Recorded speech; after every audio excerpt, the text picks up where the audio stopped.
इस वीडियो के अंदर हमने बात करनी है कि वज़ीर आला पंजाब को डी नोटिफाई करने का हुक्म जो गवर्नर की जानिब से नोटिफिकेशन दिया गया था, लाहौर हाई कोर्ट के हुक्म पर जो है वो गवर्नर ने वो नोटिफिकेशन वापस ले लिया है। और उसके बाद नून लीग को जो शिकस्त हुई है, उस शिकस्त के बाद नून लीग के अंदर भी एक फूट पड़ गई है और नून लीग के जो जितने भी कायदीन हैं, मरीम नवाज़ हैं या चाहे वो नवाज़ शरीफ साहब हैं, तो उनकी तरफ से बड़ा इजहार बरहमी किया गया है राना सनाउल्लाह के ऊपर और पूरी क़यादत के ऊपर, क्योंकि नून लीग को पहले यकीन दहानी कराई गई थी कि जनाब किसी भी तरह से जो पाकिस्तान तहरीक इंसाफ है और काफ लीग मिल मिलाकर अपने नंबर पूरे नहीं कर सकती। सबसे पहले आपके सामने लाहौर हाई कोर्ट का फैसला रखते हैं कि आज लाहौर हाई कोर्ट के अंदर जो समाअत हुई है उसमें क्या था। तफसीलात के मुताबिक लाहौर हाई कोर्ट में वज़ीर आला पंजाब को जो डी नोटिफाई किया गया था उस पर जो है वो सबसे पहले समाअत हुई। गवर्नर पंजाब के वकील मंसूर ने लाहौर हाई कोर्ट को आगाह किया कि गवर्नर ने एतमाद के वोट की तस्दीक कर दी है और वज़ीर आला को डी नोटिफाई करने का जो हुक्म है वो वापस ले लिया है, क्योंकि इससे पहले लाहौर हाई कोर्ट ने कहा था कि अगर परवेज़ इलाही जो है वो उन खुद पर एतमाद है, अगर वो चाहते हैं कि उनके नंबर पूरे हैं तो आप एतमाद का असम्बली के अंदर वोट लें। तो रात को जो पाकिस्तान तहरीक इंसाफ ने अपना वोट लिया है, एतमाद का वोट लिया है, तो उसमें जो उनको कामयाबी हुई है, तो उसके बाद जस्टिस आबिद अजीज़ शेख उन्होंने कहा कि आप अपनी असम्बली के अंदर ये मामला हल कर लिया है आप लोगों ने, जो एक बहुत ही अच्छी चीज़ है। सब कुछ आइन और कानून के मुताबिक हो चुका है। हम चाहते हैं ऐसे मामलात में अदालत की जो मुदाखलत है वो नहीं होनी चाहिए। लाहौर हाई कोर्ट के लार्जर बेंच ने दरख्वास्त गैर मौसर करार देकर निपटा दी और कहा कि एतमाद का जो नतीजा है वो गवर्नर ने मान लिया है। जस्टिस आबिद अजीज़ शेख ने रिमार्क्स दिए कि चौधरी परवेज़ इलाही ने एतमाद का वोट लिया है और परवेज़ इलाही वज़ीर आला बन गया और काबीना जो है इनकी बहाल हो चुकी है। यानी कि इस बात पर मामला ठहरा था कि परवेज़ इलाही जो हैं वो अपना एतमाद का वोट लेंगे या नहीं लेंगे। अगर वो लेते हैं तो क्योंकि पीटीएम ने भी बड़ा मुतालबा किया था कि पाकिस्तान तहरीक इंसाफ और काफ लीग जो है वो मिलकर अपना एतमाद का वोट ले। उसके बाद जब ज़ाहिर है एक बहुत ही बुरी तरह से शिकस्त हुई है, क्योंकि शाम तक तो मरीम नवाज़ को और नवाज़ शरीफ को ये यकीन दहानी कराई जा रही थी कि किसी किस्म का कोई मसला नहीं है, पीटीआई को चाहिए कि वो अपने जो है वो एतमाद का वोट ले, हमारे पास नंबर पूरे हैं। राना सनाउल्लाह ने इन दोनों को जो है वो मतलब एतमाद में लिया था कि हमारे पास नंबर्स भी पूरे हैं और जो मुक़्तदर हल्के हैं वो भी हमारे साथ हैं। लेकिन उसके बाद क्या हुआ, जब पीडीएम को शिकस्त हुई तो ज़राए का कहना है कि नून लीग पंजाब की क़यादत की जानिब से पार्टी की आला क़यादत को वसूख के साथ यकीन दहानी कराई गई थी कि अदम एतमाद के लिए पीटीआई और उसकी इत्तेहादी काफ लीग के पास नंबर गेम जो है वो पूरा नहीं है। यानी कि ये बड़े वसूख के साथ मरीम नवाज़ और नवाज़ शरीफ को कहा गया था कि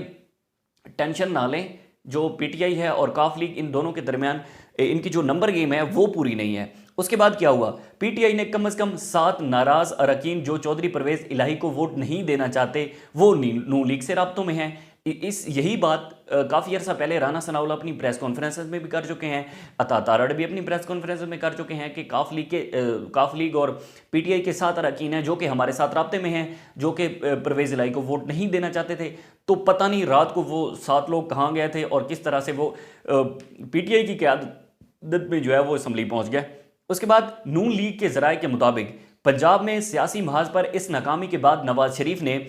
इस मामले पर फौरी तौर पर जो है वो रिपोर्ट तलब कर ली है और पार्टी ओहदेदारों से इस्तफसार किया है कि ये नाराज़ अरकान वोटिंग के लिए क्यों पहुंचे। मकामी क़यादत ने ये सब को मैनेज नहीं किया, जिसकी वजह से पार्टी को एक मरतबा फिर सुबकी का सामना करना पड़ा है। यहाँ से आप अंदाज़ा लगा सकते हैं कि किस तरह से नून लीग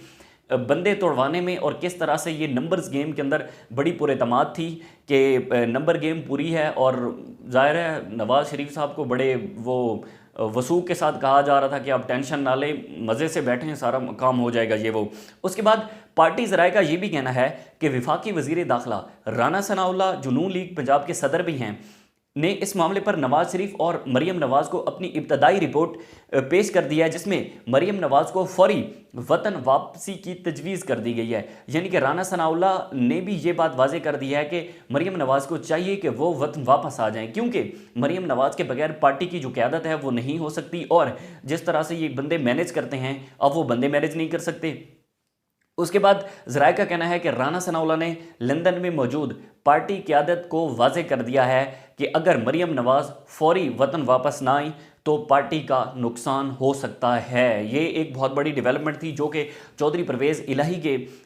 अदम एतमाद का जो वोट था उसमें कामयाबी होने के बाद इनको जिस तरह से एक नून लीग में फूट पड़ गई है, तो नून लीग अब बड़ी परेशान है कि ये नंबर गेम कैसे पूरी हो गई और जो पीटीआई के बंदे जितने भी नाराज़ अरकान थे वो किस तरह से असम्बली पहुंच गए। नवाज शरीफ ने भी इस पर बरहमी का इजहार किया कि अगर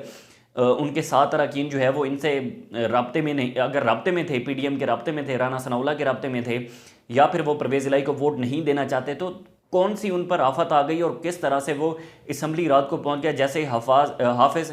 अमार यासिर जो हैं वो रात को तकरीबन 12 बजे के करीब असम्बली पहुंचे हैं। तो इस पर नून लीग के अंदर बहुत बड़ी फूट है और नून लीग बड़ी परेशान है कि किस तरह से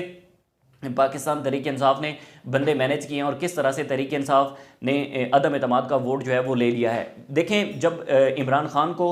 हटाया जा रहा था और जब इमरान खान के खिलाफ अदम एतमाद लाई जा रही थी, तो एक स्ट्रेटजी के थ्रू और एक प्लान के थ्रू जो है वो ये सारा मामला हुआ और प्लान के थ्रू इमरान खान को हटाया गया। तो जाहिर है शाम तक तो ऐसा माहौल था कि पीटीआई की जानिब से ये शो किया जा रहा था कि उनके पास नंबर पूरे नहीं हैं और पीटीआई जो है वो बड़ी परेशान है। पीटीआई एतमाद का वोट नहीं लेती क्योंकि लाहौर हाई कोर्ट के अंदर जो समात हुई थी उस समात में भी यही कहा जा रहा था। जब लाहौर हाई कोर्ट ने कहा कि आप एतमाद का वोट लें तो पीटीआई ने हिचकिचाहट फील की और पीटीआई ने जो है वो हीले बहाने से काम लिया कि हम एतमाद का वोट नहीं लेंगे। तो इससे शायद पीटीआई की ये स्ट्रैटेजी थी कि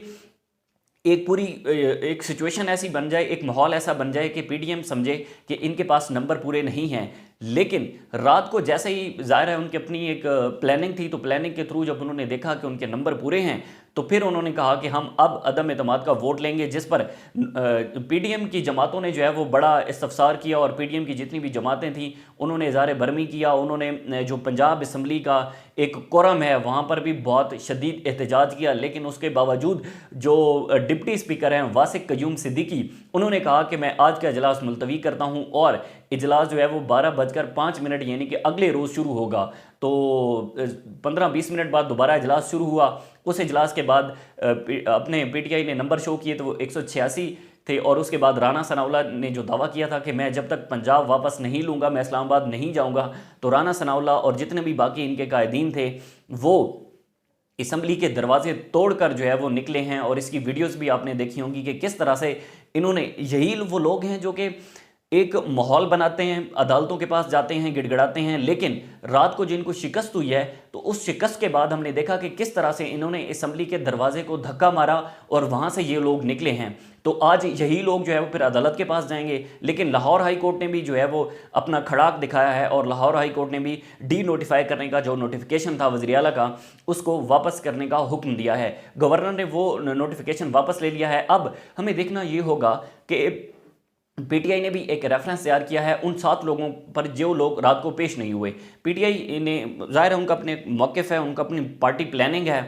तो ये भी एक बड़ी तशवीशनाक बात है कि अगर उनके 7 अरकान उनसे नाराज़ थे तो वो क्यों नहीं पहुंचे और पीटीआई ने उनके खिलाफ रेफरेंस जाहिर कर दिया है। उसके बाद अब देखते हैं कि पंजाब की जो सिचुएशन है वो किस तरफ जाती है। मुझे दीजिए इजाज़त, अल्लाह हाफ़िज़।